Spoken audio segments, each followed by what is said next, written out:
ಶ್ರೀ ಸಾಯಿ ಸಚ್ಚರಿತೆ 38ನೇ ಅಧ್ಯಾಯ.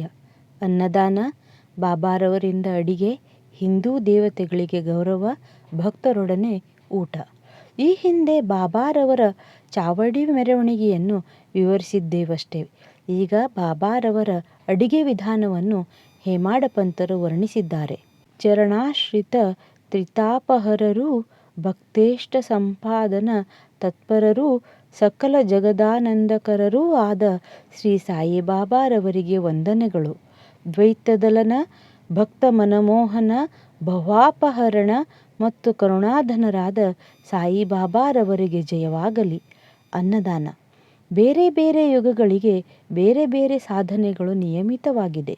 ಕೃತಯುಗಕ್ಕೆ ತಪವೂ, ತ್ರೇತಾಯುಗಕ್ಕೆ ಜ್ಞಾನವೂ, ದ್ವಾಪರಕ್ಕೆ ಯಜ್ಞವೂ, ಕೊನೆಯದಾಗಿ ಕಲಿಯುಗಕ್ಕೆ ದಾನವೂ ನಿಯಮಿಸಲ್ಪಟ್ಟಿದೆ. ದಾನಗಳಲ್ಲಿ ಅನ್ನದಾನವೇ ಶ್ರೇಷ್ಠವಾದುದು. ಮಧ್ಯಾಹ್ನದಲ್ಲಿ ನಮಗೆ ಊಟ ಸಿಗದಿದ್ದರೆ ತಳಮಳಗೊಳ್ಳುತ್ತೇವೆ. ಅದೇ ರೀತಿ ಸಕಲ ಜೀವರಾಶಿಗಳಿಗೂ ಸಹ ಅನುಭವವಾಗುತ್ತದೆ. ಇದನ್ನು ತಿಳಿದು ಯಾರು ಬಡವರಿಗೂ ಹಸಿದವರಿಗೂ ಆಹಾರವನ್ನು ನೀಡುವರೋ ಅವರೇ ಉತ್ತಮ ಧರ್ಮಿಷ್ಠರು. ಆಹಾರವೇ ಬ್ರಹ್ಮ. ಆಹಾರದಿಂದಲೇ ಸಕಲ ಜೀವರಾಶಿಗಳ ಸೃಷ್ಟಿಯಾಗಿರುವುದು ಮತ್ತು ಜೀವಿಸಿರುವುದು. ಅವು ಮರಣದ ನಂತರ ಅದೇ ಆಹಾರವನ್ನು ಪ್ರವೇಶಿಸುತ್ತವೆ ಎಂಬುದಾಗಿ ತೈತ್ರೇಯ ಉಪನಿಷತ್ತಿನಲ್ಲಿ ಹೇಳಲಾಗಿದೆ. ಮಧ್ಯಾಹ್ನದ ಹೊತ್ತಿನಲ್ಲಿ ನಮ್ಮ ಮನೆಗೆ ಬಾಗಿಲಿಗೆ ಅತಿಥಿಗಳು ಬಂದರೆ ಅವರನ್ನು ಆಧರಿಸಿ ಆಹಾರ ನೀಡುವುದು ನಮ್ಮ ಆದ್ಯ ಕರ್ತವ್ಯ. ಸಂಪತ್ತು ದಾನ, ವಸ್ತುದಾನ, ಆಸ್ತಿದಾನ ಮುಂತಾದ ದಾನಗಳನ್ನು ಮಾಡಲು ವಿವೇಚನೆ ಇರಬೇಕು. ಆದರೆ ಆಹಾರದ ವಿಷಯದಲ್ಲಿ ಈ ವಿವೇಚನೆಯ ಅಗತ್ಯವಿಲ್ಲ. ನಿಮ್ಮ ಮನೆ ಬಾಗಿಲಿಗೆ ಮಧ್ಯಾಹ್ನದ ಹೊತ್ತಿನಲ್ಲಿ ಯಾರೇ ಬರಲಿ ಅವರಿಗೆ ಕೂಡಲೇ ಆಹಾರ ನೀಡಬೇಕು. ಕುಂಟ, ಕುರುಡ, ಹೆಳವ ಯಾರೇ ಬಂದರೂ ಅವರಿಗೆ ಮೊದಲು ನೀಡಿ ನಂತರ ಇತರರಿಗೂ ಬಂಧು ಬಳಗದವರಿಗೂ ಬಡಿಸಬೇಕು. ಅವರಿಗೆ ಮೊದಲು ನೀಡುವುದಕ್ಕಿಂತ ಬರುವ ಪುಣ್ಯ ಇನ್ನಿತರರಿಗೆ ನೀಡುವುದರಿಂದ ಬರುವ ಪುಣ್ಯಕ್ಕಿಂತಲೂ ಹೆಚ್ಚು. ಅನ್ನದಾನವಿಲ್ಲದ ಇತರ ದಾನ ಅಷ್ಟು ಶ್ರೇಷ್ಠವಲ್ಲ. ಅದು ಶಶಿ ಇಲ್ಲದ ನಿಶೆಯ ನಕ್ಷತ್ರಗಳಂತೆಯೂ, ಕಮಲವಿಲ್ಲದ ಸರೋವರದಂತೆಯೂ, ಸಹಧರ್ಮಿ ಇಲ್ಲದ ಸಂಸಾರದಂತೆಯೂ, ಕುಂಕುಮವಿಲ್ಲದ ಸುವಾಸನೆಯಂತೆಯೂ, ಪ್ರೇಮವಿಲ್ಲದ ಭಜನೆಯಂತೆಯೂ ಇರುತ್ತದೆ.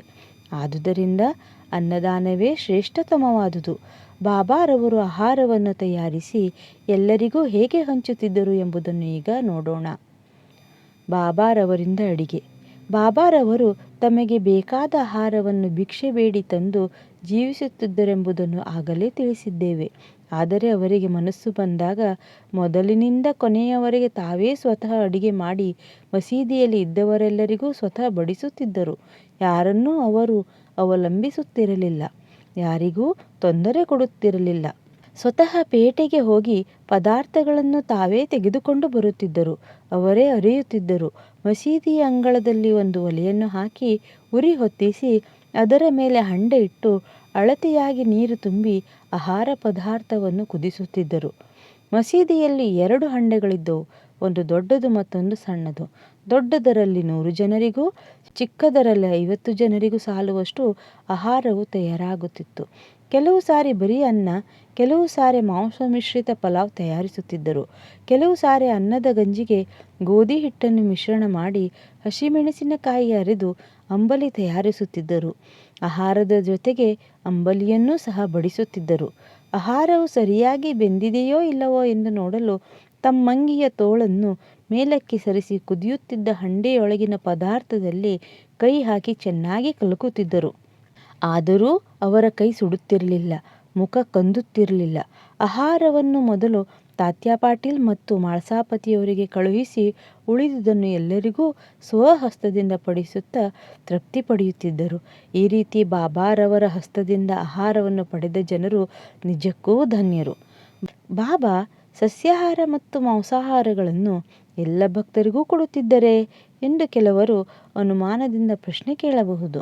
ಇದಕ್ಕೆ ಬಹು ಸುಲಭ ಮತ್ತು ನೇರವಾದ ಉತ್ತರವಿದೆ. ಯಾರಿಗೆ ಮಾಂಸಾಹಾರದ ರೂಢಿ ಇರುತ್ತೋ ಅಂತಹವರಿಗೆ ಮಾತ್ರ ತಮ್ಮ ಹಂಡೆಯಿಂದ ಮಾಂಸಾಹಾರ ನೀಡುತ್ತಿದ್ದರು. ಬೇರೆಯವರಿಗೆ ಅದರ ಸ್ಪರ್ಶ ಕೂಡ ಮಾಡಗೊಡುತ್ತಿರಲಿಲ್ಲ. ಮಾಂಸಾಹಾರವನ್ನು ಅಪೇಕ್ಷಿಸುವ ಮನೋಭಾವವನ್ನು ಸಹ ಹುಟ್ಟಿಸುತ್ತಿರಲಿಲ್ಲ. ಗುರುವು ಕೊಟ್ಟ ಪ್ರಸಾದವನ್ನು ತಾನು ಸೇವಿಸುವುದು ಯೋಗ್ಯವೋ ಅಯೋಗ್ಯವೋ ಎಂದು ಯೋಚಿಸುವವನು ಸದ್ಗತಿಯನ್ನು ಹೊಂದಲಾರನು. ಕೆಲವು ಸಾರಿ ಬಾಬಾ ಈ ಬಗ್ಗೆ ತಮ್ಮ ಭಕ್ತರನ್ನು ಪರೀಕ್ಷಿಸಿದ್ದಾರೆ. ಭಕ್ತ ಪರೀಕ್ಷೆ. ಅಂದು ಏಕಾದಶಿ. ಬಾಬಾರವರು ದಾದಾ ಕೇಳ್ಕರ್ ಅವರನ್ನು ಕರೆದು, ನೀನೇ ಸ್ವತಃ ಹೋಗಿ ಮಾಂಸವನ್ನು ತೆಗೆದುಕೊಂಡು ಬಾ ಎಂದು ಹೇಳಿ ಹಣವನ್ನು ಕೊಟ್ಟರು.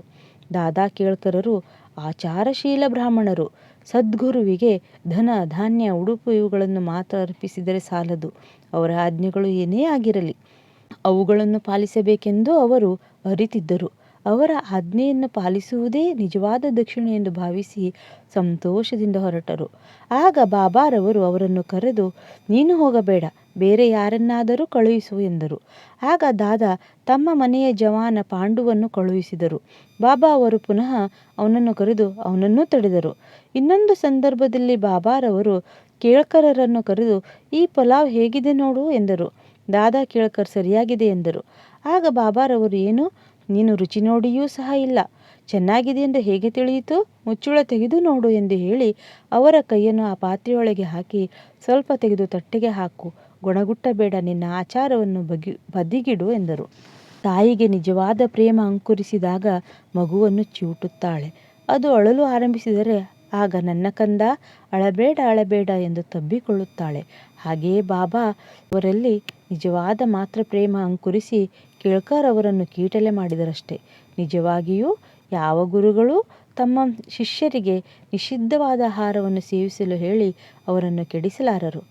ಈ ಹಂಡೆಯ ಲೀಲೆಯು ಸುಮಾರು 1910 ತನಕ ಜರುಗಿ ನಂತರ ನಿಂತು ಹೋಯಿತು. ಹಿಂದೆ ಹೇಳಿದಂತೆ ದಾಸಗಣು ಅವರ ಕೀರ್ತನೆಯಿಂದ ಬಾಬಾರವರ ಕೀರ್ತಿ ದೇಶದ ಮೂಲೆ ಮೂಲೆಗಳಿಗೂ ವ್ಯಾಪಿಸಿ ಭಕ್ತಕೋಟಿಯು ಶಿರಡಿಯಲ್ಲಿ ನೆರೆಯಲಾರಂಭಿಸಿತು. ಭಕ್ತರೇ ಅನೇಕ ತರಹದ ವಸ್ತುಗಳನ್ನು, ಅನೇಕ ವಿಧವಾದ ನೈವೇದ್ಯವನ್ನು ಅರ್ಪಿಸಲು ತರಹತ್ತಿದರು. ಇವು ಸಾಕಷ್ಟು ಬಂದು ಎಲ್ಲರಿಗೂ ಹಂಚಿದ ನಂತರವೂ ಹೆಚ್ಚಾಗಿ ಉಳಿಯಹತ್ತಿದವು. ಈ ನೈವೇದ್ಯವನ್ನು ಬಾಬಾ ಹೇಗೆ ದೇವಾಲಯಗಳಲ್ಲಿ ಮತ್ತು ದೇವತೆಗಳಲ್ಲಿ ಇಟ್ಟ ಗೌರವವನ್ನು ವಿವರಿಸುವ ನಾನಾ ಸಾಹೇಬ್ ಚಾಂದೋರ್ಕರ್ ಅವರ ಕಥೆಯನ್ನು ನೋಡೋಣ. ಹಿಂದೂ ದೇವತೆಗಳಿಗೆ ಗೌರವ. ಕೆಲವರು ಸಾಯಿಬಾಬಾರವರು ಬ್ರಾಹ್ಮಣರೆಂದು ಮತ್ತು ಕೆಲವರು ಮುಸಲ್ಮಾನರೆಂದು ಹೇಳುತ್ತಿದ್ದರು. ಆದರೆ ಅವರು ಯಾವ ಮತ ಪಂಗಡಕ್ಕೂ ಸೇರಿರಲಿಲ್ಲ. ಅವರು ಯಾವಾಗ ಜನ್ಮ ತಾಳಿದರು, ಅವರ ಮತ ಯಾವುದು, ಅವರ ಮಾತಾಪಿತೃಗಳು ಯಾರು ಎಂಬುದು ಯಾರಿಗೂ ಗೊತ್ತಿರಲಿಲ್ಲ. ಅದು ಈಗಲೂ ಗೊತ್ತಾಗಿಲ್ಲ. ಕಾರಣ ಅವರು ಬ್ರಾಹ್ಮಣ ಅಥವಾ ಮುಸಲ್ಮಾನರು ಎಂದು ನಿಶ್ಚಿತವಾಗಿ ಹೇಳಲು ಸಾಧ್ಯವಿಲ್ಲ. ಅವರು ಮಹಮ್ಮದೀಯರೆನ್ನುವರಾದರೆ ಅವರು ಯಾವಾಗಲೂ ಅಗ್ನಿಕುಂಡ ಉರಿಸುತ್ತಿದ್ದರು. ಅವರ ಹತ್ತಿರ ತುಳಸಿ ಬೃಂದಾವನವಿತ್ತು. ಶಂಖ ಘಂಟೆಗಳನ್ನು ಬಾರಿಸಲು ಅನುಮತಿ ಇದ್ದಿದ್ದರು. ಈ ವಿಧವಾದ ಹಿಂದೂಗಳ ಪೂಜೆಗೆ ಅನುಮತಿ ನೀಡುತ್ತಿದ್ದರೆ, ಮಹಮ್ಮದೀಯರು ಎನ್ನುವುದಾದರೆ ಕಿವಿಗಳನ್ನೇಕೆ ಚುಚ್ಚಿಸಿಕೊಂಡಿದ್ದರು?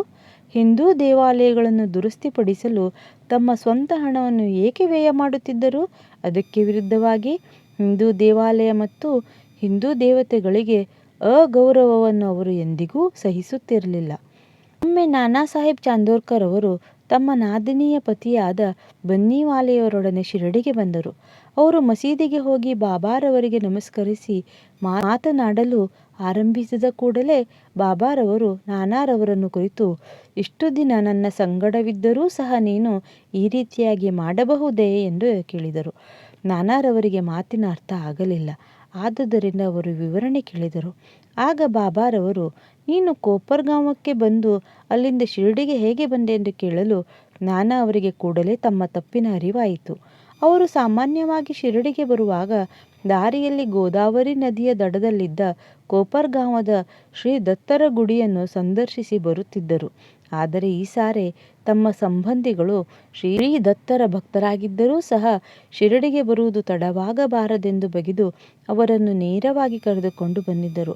ಆಗ ಅವರು ನಡೆದ ವಿಷಯವೆಲ್ಲವನ್ನೂ ತಿಳಿಸಿ, ಗೋದಾವರಿಯಲ್ಲಿ ಸ್ನಾನ ಮಾಡುವಾಗ ಕಾಲಿಗೆ ಮುಳ್ಳು ಚುಚ್ಚಿ ಬಹಳ ನೋವಾಯಿತೆಂದು ಹೇಳಿ ತಮ್ಮ ತಪ್ಪು ಒಪ್ಪಿಕೊಂಡರು.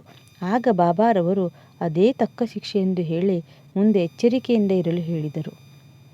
ಭಕ್ತರೊಡನೆ ಊಟ. ಈಗ ಪ್ರಸಾದ ವಿನಿಯೋಗದ ವಿಚಾರ. ಮಧ್ಯಾಹ್ನದ ಆರತಿಯಾದ ನಂತರ ಬಾಬಾರವರು ಉದಿಯನ್ನು ಕೊಟ್ಟು ಆಶೀರ್ವದಿಸಿ ಎಲ್ಲರನ್ನೂ ಕಳುಹಿಸುತ್ತಿದ್ದರು.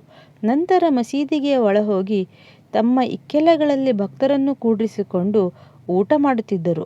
ಭಕ್ತರು ತಾವು ತಂದ ಎಲ್ಲ ನೈವೇದ್ಯವನ್ನು ಚೆನ್ನಾಗಿ ಬೆರೆಸಿ ಬಾಬಾರವರ ಮುಂದಿಡುತ್ತಿದ್ದರು. ಆಗ ಬಾಬಾರವರು ಅದನ್ನು ಮೊದಲಿಗೆ ದೇವರಿಗೆ ಅರ್ಪಿಸಿ ನಂತರ ಸ್ವೀಕರಿಸುತ್ತಿದ್ದರು. ಕೆಲವು ಭಾಗವನ್ನು ಹೊರಗಡೆ ಕಾಯುತ್ತಿದ್ದ ಭಕ್ತರಿಗೆ ಹಂಚಿ ಉಳಿದುದನ್ನು ಒಳಗಡೆ ನೆರೆದ ಭಕ್ತರಿಗೆ ಹಂಚುತ್ತಿದ್ದರು. ಬಾಬಾರವರು ಶ್ಯಾಮ ಮತ್ತು ನಾನಾ ಸಾಹೇಬ್ ನಿಮೋಣ್ಕರ್ ಅವರನ್ನು ಬಡಿಸಲು ನೇಮಿಸಿದ್ದರು. ಅವರು ತಮ್ಮ ಕರ್ತವ್ಯವನ್ನು ಶಿರಸಾವಹಿಸಿ ನೆರವೇರಿಸುತ್ತಿದ್ದರು.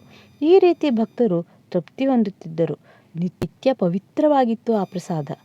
ಮಜ್ಜಿಗೆ.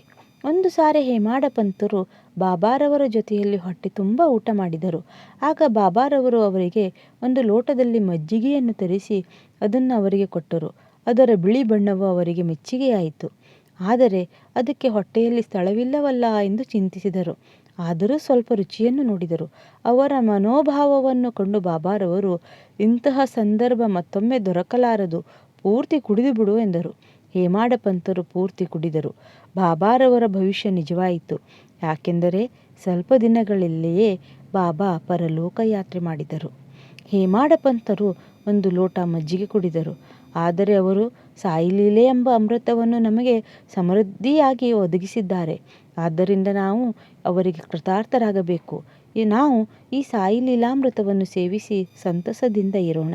ಶ್ರೀ ಸಾಯಿ ಪ್ರಣಾಮ್.